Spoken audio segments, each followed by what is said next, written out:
Nothing like some bulletin board material in the first week of June. Time to get the squad together. Killing You're answers. talking ball with the SEC Squad, sponsored by Game Time.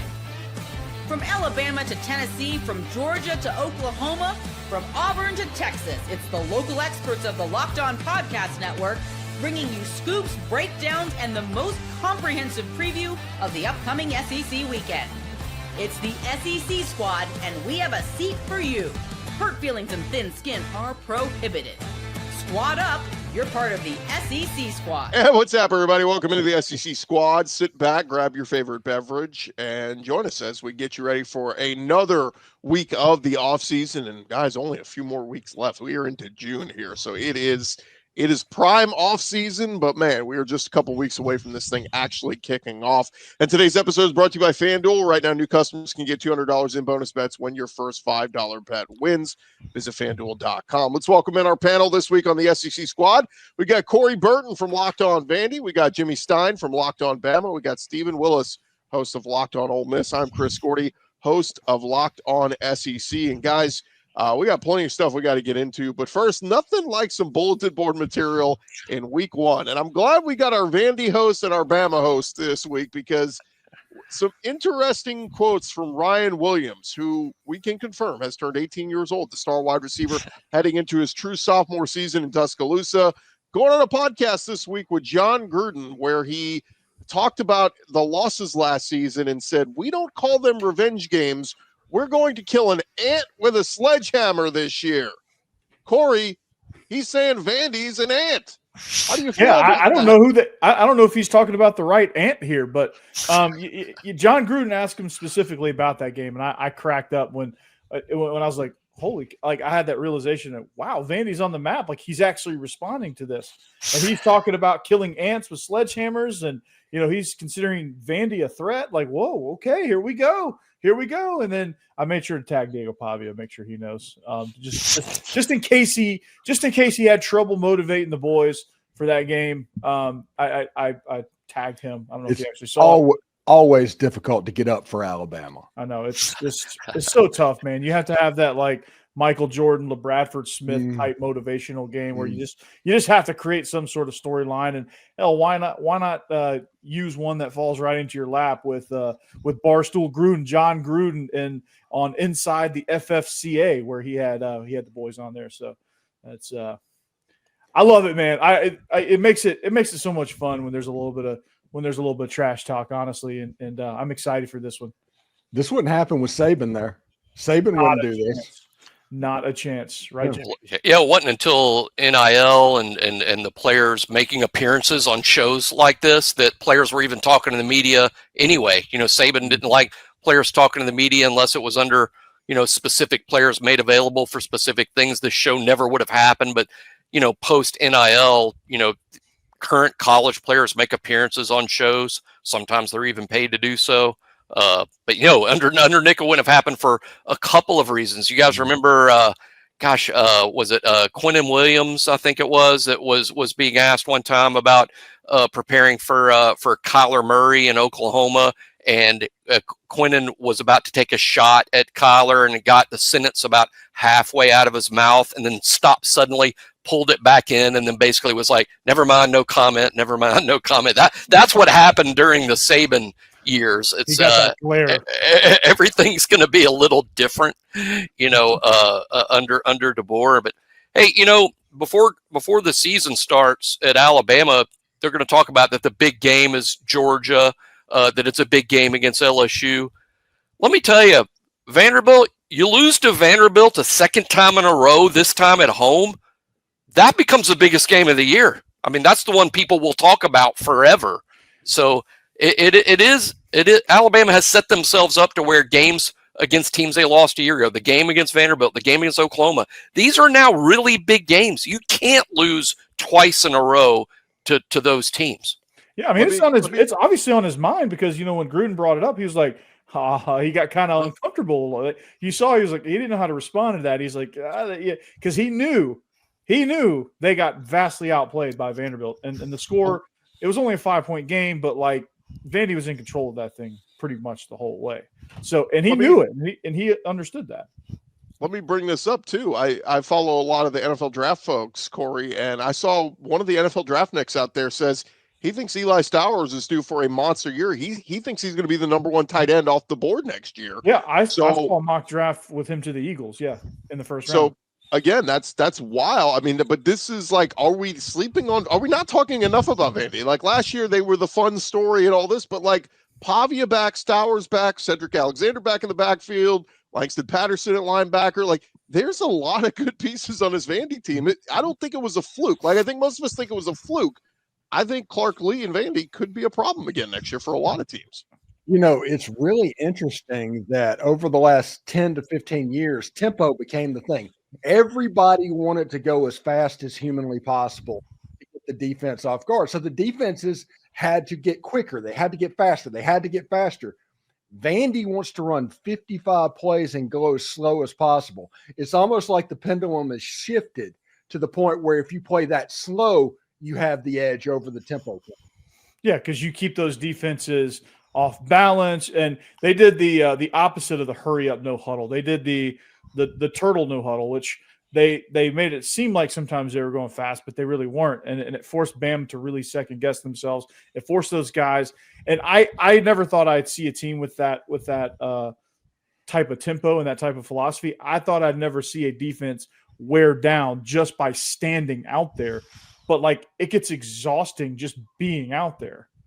I think it was 43 minutes. I think 43 minutes. Vanderbilt, Alabama. I think it was maybe 42 to 18 minutes possession time in the game. It was crazy. Yeah. So go ahead, Chris. Jimmy, I was just going to say, I'm glad Corey got his barbs in from the Vandy perspective because another ant joins us now. How about John Williams from Oklahoma? Oh, we got ants. I mean, it's an ant farm right here, baby. John, what do you make of Ryan Williams' comment calling Oklahoma an ant and the sledgehammer's coming? Give me more of that in college football. Like I want more of the villain mentality that speaks with your chest. Like that's what makes a lot of what college football is so much fun. A lot of times it's the coaches, right? The coaches are the ones getting out over their skis, saying the things that creates the bulletin board material. I love it when the players do it. It creates a whole different animal to the game where I think going into it, everybody would just expect Alabama's going to beat Vandy. They're going to have a comeback game. They're going to beat them by double digits at least and make sure that everybody knows that what happened last year was a fluke. Now that he said it, I'm sure it's going to get Diego Pavia. He's going to get Clark Lee. He's going to get all those guys a little bit more fired up as if they weren't already going to be really fired up for that game. Might just have a little bit extra juice, but I love it, man. Give me more of that, Ryan Williams. Yeah, no doubt, man. Yeah, I love it, man. And Diego Pavia is going to fire back at some point, and that's right, exactly. The post-game interview is going to be electric. Make college football more WWE. And the quote that stood out to me that Ryan's made this summer, and I know that this one's getting a lot of pub right now, but Ryan said earlier this summer, guys, that due to his age, said Alabama's won 10 games a year every year of my whole life until I got there. And that's what's motivating him, he says, and his teammates for this season. Alabama had won 10 games every year of Ryan's life until last season when they only won 9. That's an amazing and lifetime. And now I feel seasons. Yeah. The only thing I didn't get about his other quote, he said every game that we fell short last year, we definitely got red eyes going into.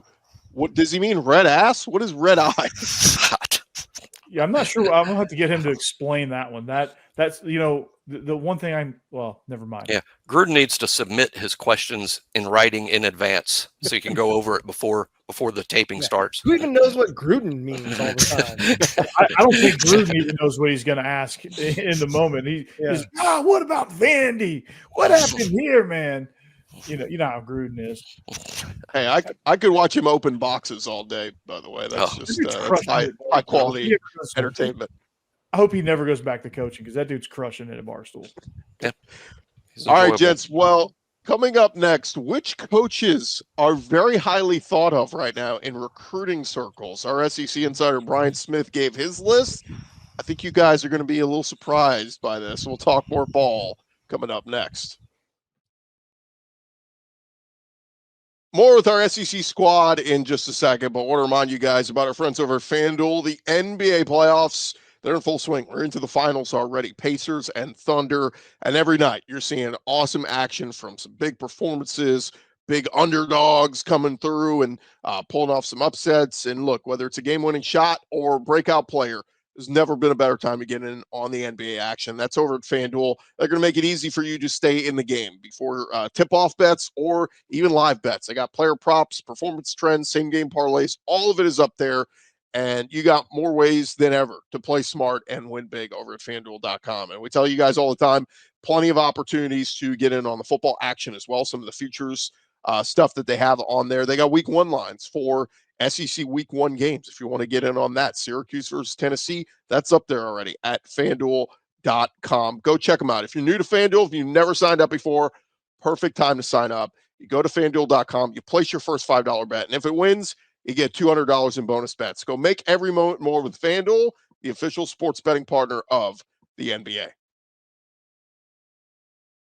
All right, SEC squad rolling along here. And guys, we talked about it. Our buddy Brian Smith, he put out his coach recruiting rankings. This is Brian Smith, our locked on recruiting insider. This is his rankings. And maybe this is a thought of maybe who's hot right now or whatever. But let's take a look at the rankings, and you guys can sound off on what you think of them. It's Kirby Smart, number 1, Mario Cristobal, number 2, Ryan Day, number 3. From the SEC, he's got Lane Kiffin there at 10, Mike Elko at 11, and Brent Venables at 12. But Hugh Freeze is 7th, but no other SEC coaches on this list. I'll be the one to ask, where's Steve Sarkisian?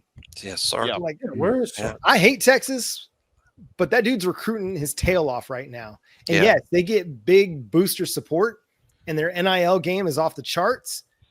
But you got to be able to close the deal. And Steve Sarkisian's done a great job. And that's the biggest oversight, I think, on this list. I think you could probably make a lot of arguments for anybody, but I'll be the one to say Steve Sarkisian is definitely one of the best 5 recruiters in college football right now.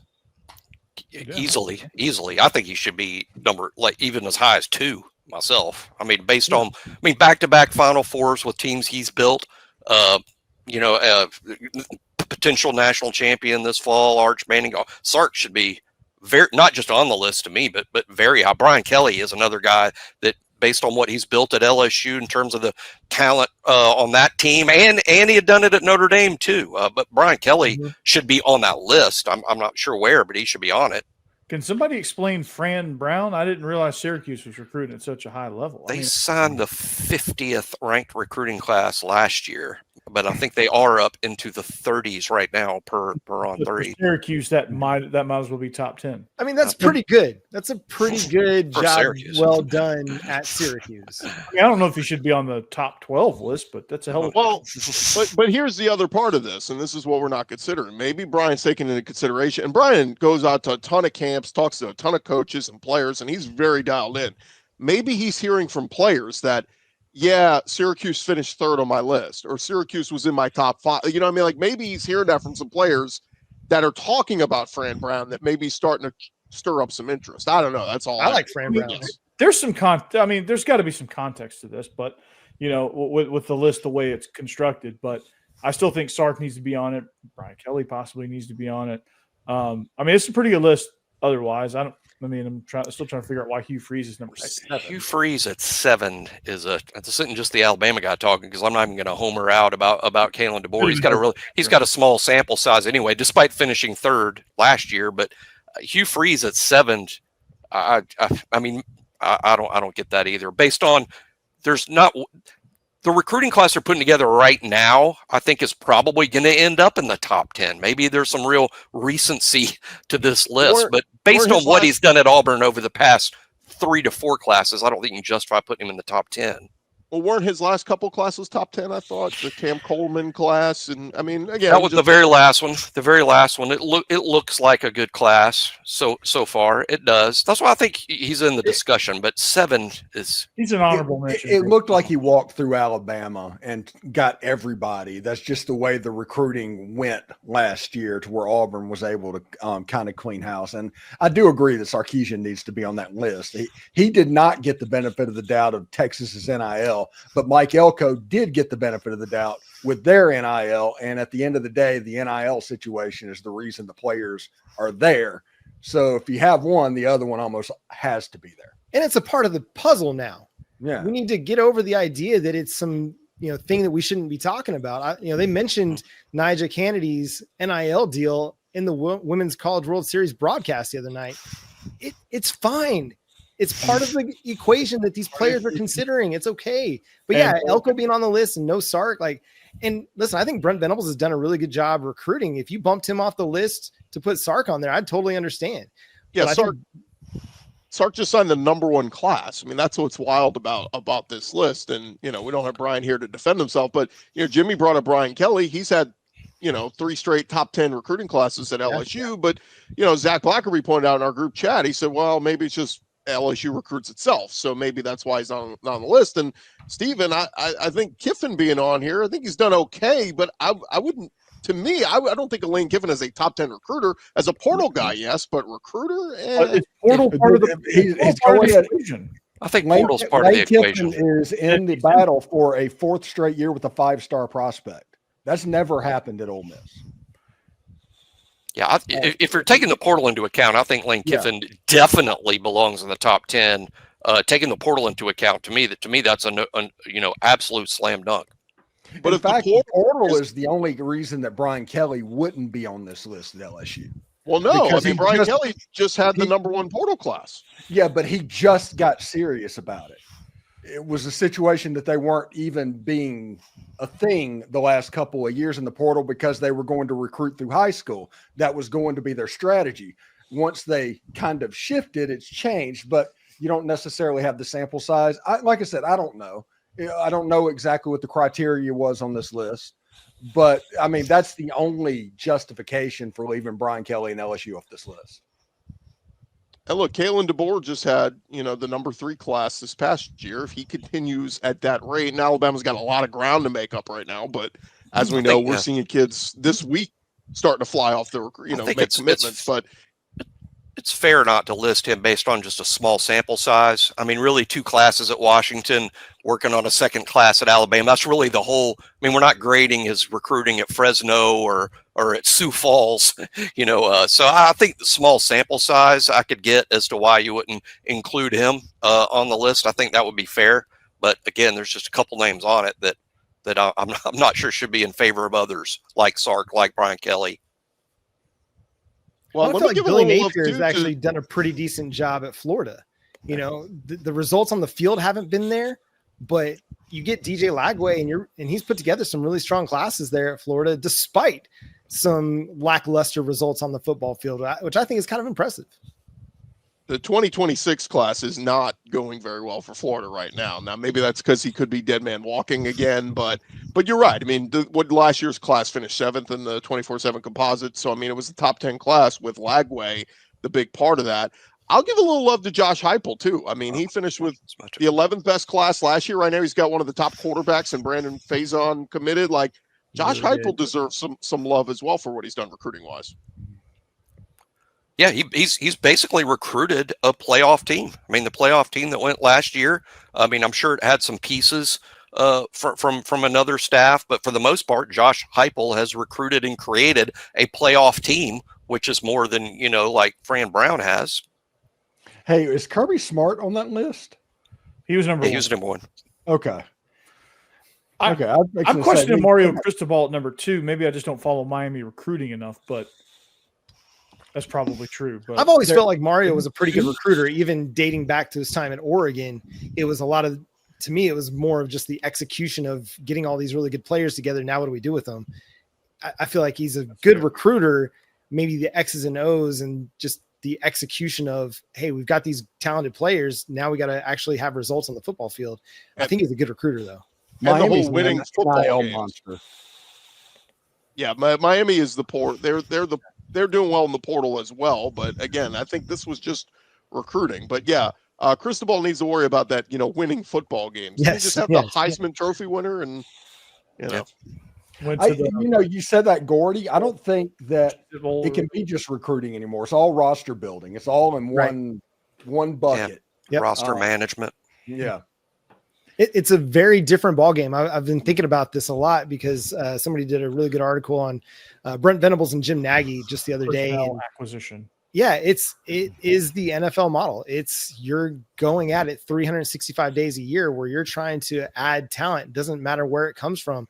These coaches, they still want to have a big percentage of their roster made up of high school recruits that they've recruited and developed, but they're going to sign free agents. They're going to go get those mercenaries in the portal to make their rosters even better. And that's where they're going to really invest their NIL dollars for the most part, because that's proven production that they can replicate to their team and that they're willing to pay for, as opposed to the high school kid.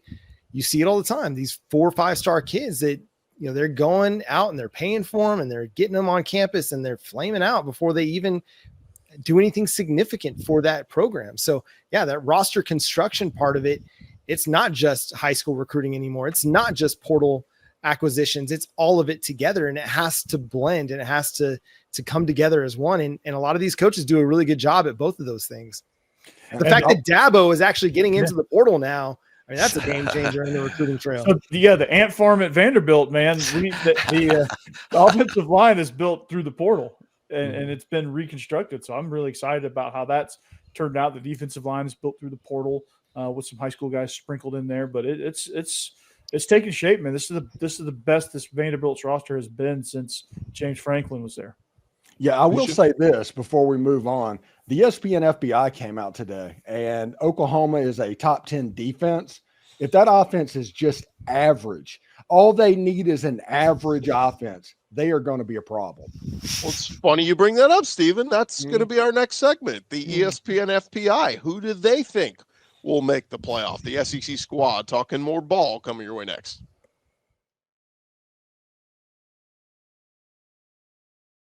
SEC squad rolling along here. Quick disclaimer. I think I said Cam Ward, Heisman winner, Heisman finalist. Travis Hunter won the Heisman. Just correcting myself there. All right. The ESPN Football Power Index came out, and they've got the odds to make the playoff from the SEC. Who do they think can make the playoff? Let's take a look at the odds, guys, from the teams from the SEC. And shout out to our buddy Chris Marler making this beautiful graphic for us for those watching on YouTube. But it is Texas number 1 at 83.9%. Crazy to think all of the pieces they lost on that team. Sark's not even top 12 recruiter. Love it. Yeah. Love it. Georgia number 2, A&M number 4, Tennessee number 10. Joey Aguilar believers in the house. A&M number 11. This is the first thing I'm seeing giving A&M a lot of love. Ole Miss 12, LSU behind them at 13. LSU's been getting a lot of love lately, not in the FPI. And then rounding out the top 25, Auburn at 18, South Carolina at 22, and Oklahoma at 23. Again, this is the ESPN Football Power Index, so take it for what you will, but the computers and the models, they like these teams. What say you guys? Well, I know Vandy's got a tough schedule because Texas, Bama, Tennessee, LSU, Auburn, and South Carolina are all on the schedule. Gotta love it. Yeah, it's going to be a big test for Vanderbilt. I think the game of the year in the SEC is going to be Ole Miss and LSU. And thank goodness that's in Oxford, because if you look at the FPI and everything, it's the same team playing the same team. And yeah, that's going to be. I'm surprised at LSU. I would think LSU would be a little higher. Now, of course, FPI is extremely data. It's obviously data based, returning production, that sort of thing. But I would think LSU would be a little higher than that. Yeah, that surprised me when I took a look at it as well. The LSU was as low as they were, but man, the SEC is just littered in the top 25 with the FPI. It's crazy. And they say we're not the strongest conference in the land. It's the only thing I can think on LSU is that, or and some of these other schools too, are they taking into consideration, like when we say returning starters, right? I mean, I guess that matters to a point. When you bring in elite talent through the portal, and those are better than what you had, I think you need to give some credence to that, right? Well, they do. They are. I mean, they're factoring in the production from a previous school into their new school now at a fraction of it, not the full. It's hard to quantify, but they're giving some of it. It's hard to quantify. Like I think Nick Anderson, for example, didn't do anything at Oklahoma last year. So are they giving the weight of what he did as a freshman 2 years ago to what he'll bring to LSU? I don't know. That's what I'm just throwing out. Normally at Ole Miss has to go through this every year, as you can imagine. They do weigh the stats, like John said. I'm from the other school, but it's not like the full weight of it. So you're on these transfers, you kind of get punished over the high school recruiting aspect. Yeah. Well, and similar to the Nick Anderson piece, Oklahoma added Jaden Ott from Cal. I mean, he only rushed for a little over 300 yards last year because he was banged up all season. Well, the year before that, he ran for 1,300. So, yeah, LSU's getting dinged a little bit because Nick Anderson didn't really play for Oklahoma last year because he was banged up all year long. So, but that's a big piece that is certainly going to factor in for them this year. I hope. Good kid, really good kid. I really hope he's actually able to get on the field and make a significant difference. But looking at Marler's graphic, Oklahoma's going to play 7 of those teams in the top 10 of the odds to make the college football playoff. So I feel you, John. I feel you. At the same time, I've gone on record on our show and saying I don't think the schedule is necessarily as difficult as everybody wants to make it out to be. But go check out Locked On Sooners for that. Well, this is why I don't want to hear big 12 fans jumping and going, SEC, you also played 9 conference games. Shut up. Look at what we have to go through. Yeah. Right. And teams like Oklahoma is playing Michigan. Texas is playing Ohio State. Florida is going to be playing Florida State or Miami. I can't remember which one. LSU's playing Clemson. So it's like, okay, maybe they don't have a 9th conference game, but there's an elite out of conference game. It's not like Florida's playing both, by the way. Okay, there you go. Penn State, I mean, go look at their non-conference schedule and tell me why the SEC needs to add a 9th conference game plus play these elite out of conference games. Yeah, it's crazy. I think 6 of the top 10 toughest schedules last year per ESPN on their strength of schedule rating, 6 of the top 10 were SEC teams, and that's at only 8 conference games. The SEC as a league already plays the toughest schedule. Adding a 9th SEC game is just, you're going to have to manipulate. The only way to make that fair is manipulating how you make the college playoff field to account for the SEC playing a tougher schedule than everyone else does. That's the only way the SEC goes to a 9th conference game is the 4-4-2-2-1. That is the only way they do it, because they are not going to do it because committees and whoever else, there's no way they're going to take strength of schedule into account, because we all know what SMU went through last year is exactly what Alabama went through last year. We all know that. Yeah. One other thing I thought was interesting from the Football Power Index was that Vanderbilt was last in the SEC, behind even Mississippi State. Like, I know they take into account some like recent recruiting, SP Plus rankings, and things like that as they plug them into the data. But I'm like, how do you ignore what Vanderbilt did last year and have them last? And they how do the computers do that? Yeah, they're a better team from last year. The defense is going to be kind of leaky because Vandy doesn't have the athletes, but the offense, since they play slow, they get penalized when it comes to the analytics because there are other offenses that are putting up different numbers. Steve, they got a more athletic defense and 9 returning starters. Yeah, but an athletic defense at Vandy is the valedictorian of summer school argument. Not this year. That was me. The other one that's interesting, and I study all the rosters, and I dig. This is the time of year I start digging in deep and really looking at, all right, what did these teams get in the portal and all this. I look at A&M, and I tell you what, man, they've added some weapons around Marcel Reed at quarterback, and that running game. If that offensive line is going to be good, I said for my bold take I'm putting out this summer, I think A&M is going to lead the conference in rushing.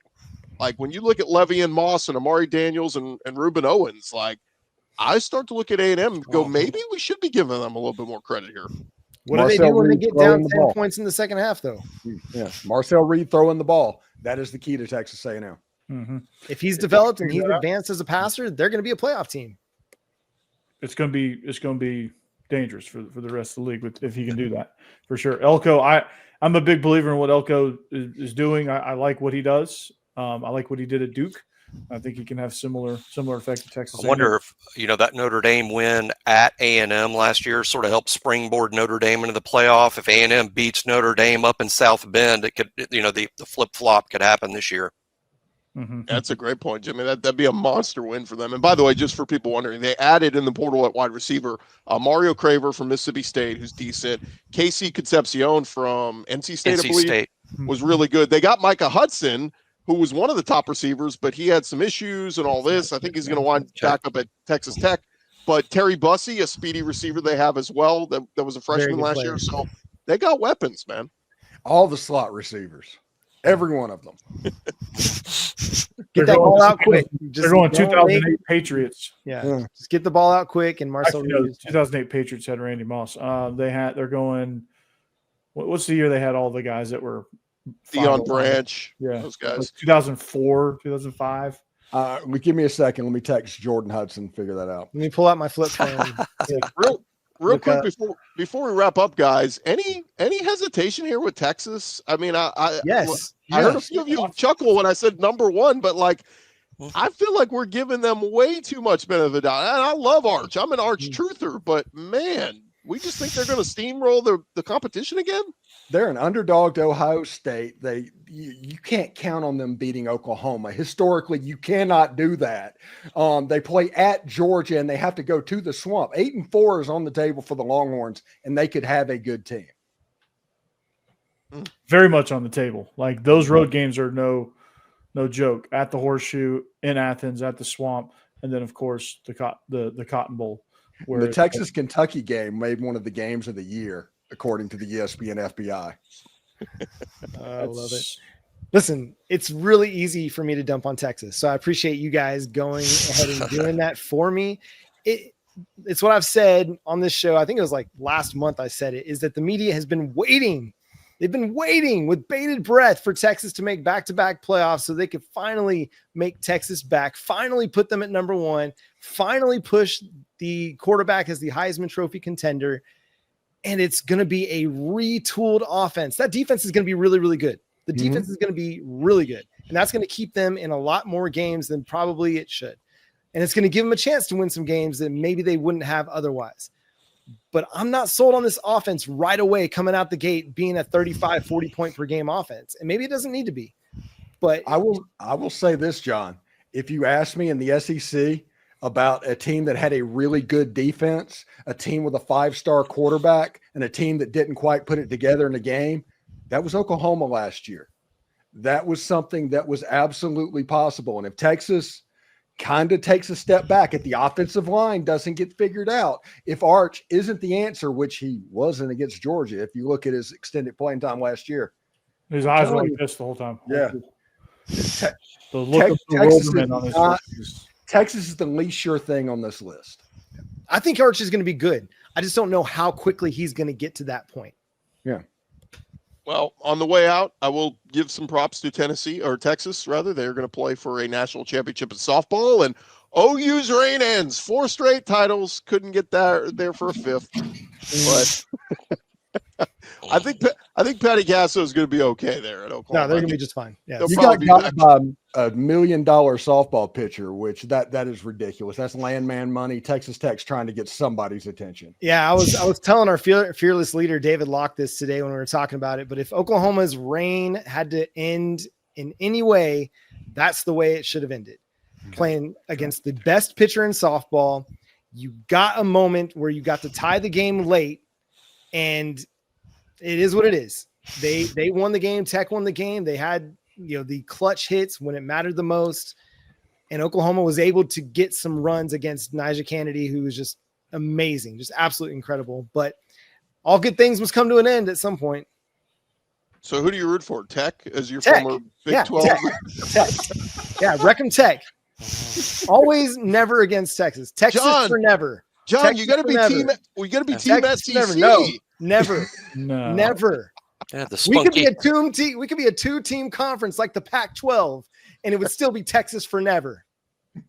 Got to root for that spunky underdog Tech and their $1 million pitcher. I mean, Jerry Glasgow, Nigel Kennedy, and the rest of the Louisiana Raging Cajuns. Tech is desperately trying to get the Big Ten of the SEC's attention in case the split off happens. They want to be on the radar. Jimmy told me he would root for Auburn if they were playing for a national championship of softball. So good thing he'll never have to. I don't think that's a decision that I'll be confronted with anytime soon. Little Alabama nugget: Oklahoma avoided being shut out for the first time since Montana Fouts did it back in 2019. So, well, we might have Auburn in Omaha. We'll see what happens in the baseball. It's certainly not going to be Vanderbilt. That's for sure. Hey, tell your people to get Vanderbilt a softball team. Let's go. Yeah. Stephen Willis, a big Murray State fan. Yeah, we do not talk about baseball. What is this sport you're speaking of? All right, folks. Not like cricket, I've heard. Remember to follow and subscribe to your favorite SEC show. We'll be covering your favorite team all throughout the offseason. And don't forget, I'll have you covered with the entire conference each and every day with Locked On SEC, part of the Locked On Podcast Network, covering your team every day. For our SEC squad, Corey Burton, Stephen Willis, John Williams, Jimmy Stein, I'm Chris Gordy. We'll talk to you guys next week right here on the SEC squad. Go Ant Farm. Alien Ant Farm needs to play in the stadium. Dave Yeah, Matthews. needs to happen every week. Jimmy, make